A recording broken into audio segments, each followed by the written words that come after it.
Years ago, I picked up one of these portable workbenches from a local hardware store. You still see them under different brand names. They work okay, but they're not finely crafted workmanship. Last week, I was using it and decided to try out the built-in power strip for the first time. To use it, you plug in your extension cord here, and then you use the various outlets just like a normal power strip. Plugging in the extension cord went something like this. Okay, it was more like this. But regardless, the circuit breaker flipped, so I knew something was wrong. I pulled the power strip module out of the workbench so I could take a closer look at it. So here's the evidence of that spark, and of course when the magic smoke was released.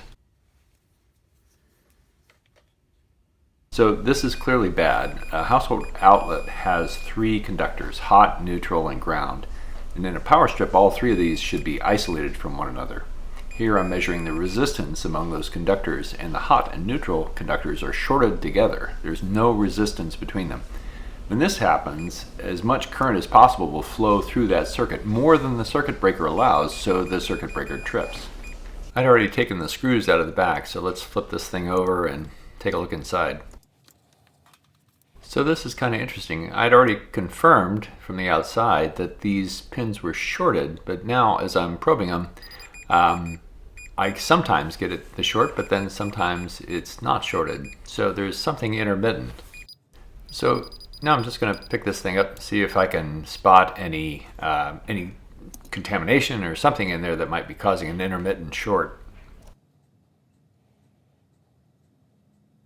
So just to pause here and look at the path, here's the hot rail. That then goes down through this onboard circuit breaker and then down this metal strip that connects the hot to all 3 outlets. The neutral side's a little different. It just goes down this metal strip. I'm not seeing anything obvious that connects these 2 rails together. So I went back to the meter and I noticed that sometimes, again, I would see the short and sometimes I wouldn't. But if I pressed harder from the sides, it would suddenly show the short.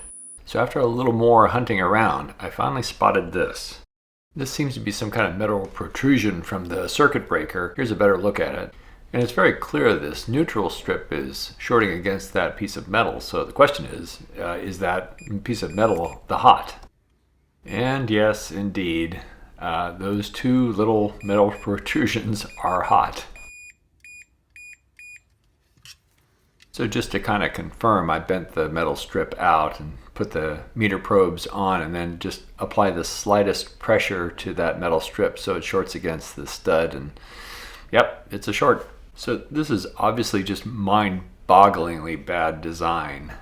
It's easy enough to fix, but this is the way it came from the factory. So anyway, if you have one of these units, I would definitely be careful and maybe go in and create a little isolation between these 2 so that you don't get a short.